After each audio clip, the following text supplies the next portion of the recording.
Welcome back. The day I turned 17, my dad took time off from work to drive me to the DMV to take my driver's test. I was grateful. Oh, good God, there I am. That's yes, that is me, and that is my dad on the left. That is high school graduation, 1980. But like I was saying, I had waited, or so it seemed, my whole life to get my driver's license, and I was not willing to wait another day, so we went down to DMV on my birthday. This did not make me unusual. Back in the day, Americans were really into driving, and many of us were really into cars. Young people today, by contrast, have strikingly different attitudes about all this. Washington Post reporter Mark Fisher has written about this phenomenon, and he joins us now. I'm sorry you had to see that. No, it's if you still had that tie, or at least your father's tie, you'd be a wealthy man. It's good to see you. Welcome back.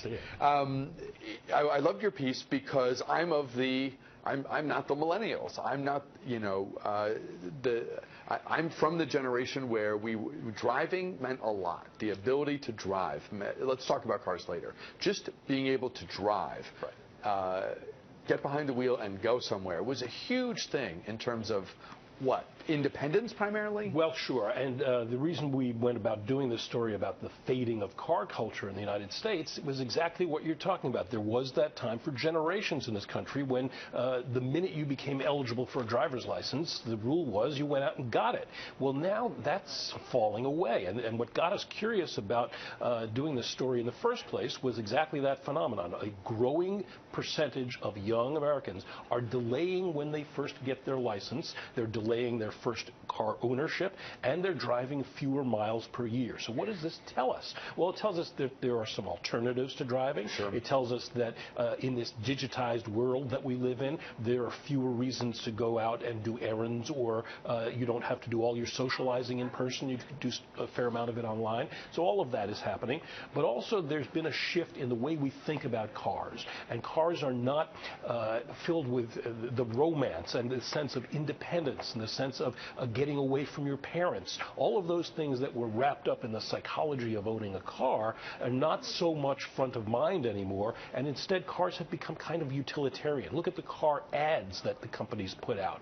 They're not about the romance of the road so much anymore, and more about fuel efficiency, reliability, those sorts of things.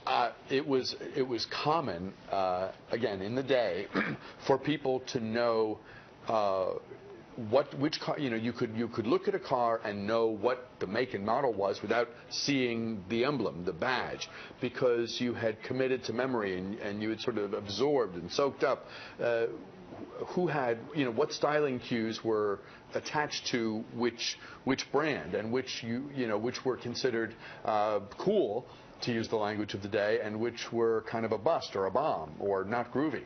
Right. I don't know many people today who have that sense of attachment to purely the styling and the design aspect of automobiles. And this is something that people who are car enthusiasts really lament, the sort of sameness that we see across many makes and models these days.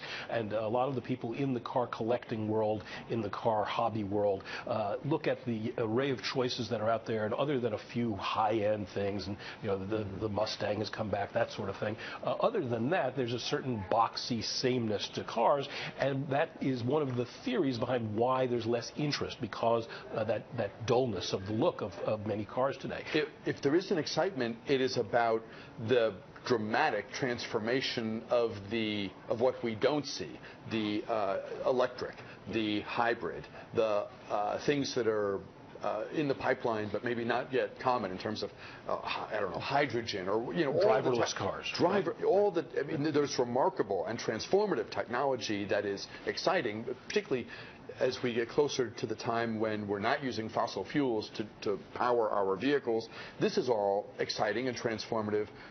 So there is, I don't want to say there isn't some excitement out there. It's just not.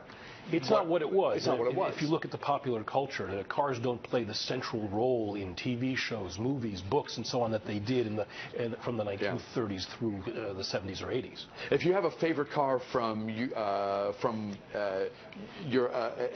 different era, chime in as we continue to talk with reporter Mark Fisher of the Washington Post. And I would be curious to know, along with sort of like what your your favorite car was, as much as you can articulate the why. 703-387-1020. That's our number. It's posted to the bottom of the screen. Join the conversation today. I would love to make you part of the mix. And we'll go to the phones, as always, as your calls come in. 703-387-1020 being our number here. Pick up on what we talked about at the beginning. So the thing I didn't anticipate in reading your article was the connection between how driving helped us create community in a less digital time, a role that our smartphones are actually occupying in the present. You know, I was talking to some of the people who study car culture, and they were lamenting the fact that people aren't as obsessive about their cars today as they were years ago. And as you say, technology has improved and efficiency has improved to the point that you don't need to know how it works. But that passion, that fascination has transferred, interestingly, some of these experts told me, to the smartphone. If you think about the way people treat their smartphones, they customize them the way kids used to customize cars, the different covers, different aspects of their personality that they attach to, and the apps that you use and that you download. So it's just a different kind of device. There is a social cost, perhaps, in that people are staying home more and not out socializing face-to-face. But, of course, this is a generational change. And just so you don't get a lot of angry calls, obviously young people are still fascinated with cars to some degree, and there are young car collectors and all of that. But we're looking at the larger force of change going on here, and it's a real shift away from that fascination with cars. I remember being so surprised when friends would tell me that their kids were not in a race and a rush to get their license on the first day they were legally eligible to do so. As I said at the outset, I was at DMV on my 17th birthday, and but it decreasingly is that so. It's a much more blasé, I guess is the word. I visited a couple of driving schools here in the Washington area as part of the reporting for this story, and where you used to find mostly 16 and 17-year-olds, there were lots of 22 and 24 and 26-year-olds just getting their license for the first time, just learning how to drive. It's a real change. The options, the sense that I'm going to drive one day, if I even have a car, or I'm going to take the bus, I'm going to take Metro, I'm going to walk, I'm going to take my bike, I'm going to Segway, I'm going to car share. This is the modern world. There's something clearly that is immensely appealing about having the options. Different things, different days, not the same thing every day. Going back to your point, Bruce, about the smartphone, that is a way that people get around now. What does that mean? Well, it means that people will text one another and say, I'm here, I need to go there, who's going in that direction, and a friend picks them up. And young people who, even if they don't use Uber, even if they don't use Zipcar, they're using that kind of informal system to get around. To the phones, as we talk with Mark Fisher, line one first. Hi, Johnny. Jump in. You're on the air. Thank you for calling. Hey, how you doing? Good morning, John. Good. This is a good conversation, and it's all we've been taken to our knees by technology and how fast the world is. I remember my car, my first one was a Pontiac Catalina. It was a 70, and my neighbor sold it to me for $1. And I was so excited to get it. I mean, learned how to work on it and everything like that. Was it the two-door? Yeah, it was a two-door. That's right. Yeah. But the other day, at the gas station, filling up, and a gentleman said, "Can you look at this? I can't believe it." He had a rental car. It was a Ford. And he said it had a gas cap. I mean, it wasn't even a twist-on gas cap. Right. I said, what? Me and him, we were stopped. I said, how does this thing work? He said, you just close it. I remember the gas cap that used to, some cars had the rear license plate that was on a hinge, right, and you would pull the top of the license plate down, and the gas would be behind. Thank you, Johnny, very much. I appreciate it. Time permitting, we'll go to Jeff. There are some great... to my eye, there are some great cars of the past that had remarkable styling.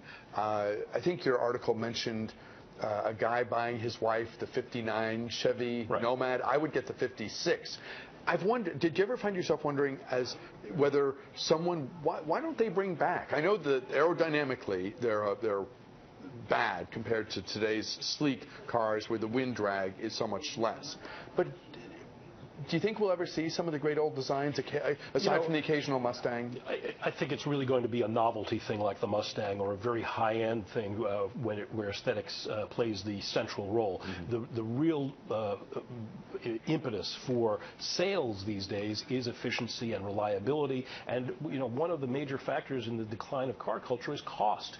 Young people face just enormously high insurance rates, for example. So car manufacturers are not looking for higher-end mass market models at this point. Back to the phones. We have about 90 seconds left. Hello, Jeff, as we pick up on line 2. Go right ahead, Jeff. You're on the air. How you doing? I was intrigued because I am a car person. Even I was growing up in 1969. I was born in 69, so I don't consider myself a millennial, but I've always been a car guy. But the thing I look at is that traffic, for one, has taken some of the nostalgia away about being a car owner, because part of being a car owner was driving it. Yeah. In the Washington metropolitan area, it's just, it's absurd trying to get anywhere. Don't try and take the Beltway from Silver Springs to Tyson's Corner. Yeah. So what I do is, I have a 2000 BMW, but the reason I have a bigger vehicle because it was a manual transmission. And the number of people who can't even drive a manual. Right, I took my car one day to get the car washed. And the attendant went to pull the car into the car wash, couldn't drive it. Oh, my gosh. I have about 40 seconds left. Jeff, thank you. Jeff makes a basic point, but I think it's a real one. Real one. And traffic is a major reason why the romance that is associated with the open road, well, you can talk about that mythology all you want, but in fact, for most people, cars connote traffic, and nobody likes traffic. Interesting stuff. Your piece is still online. Some great photography as well.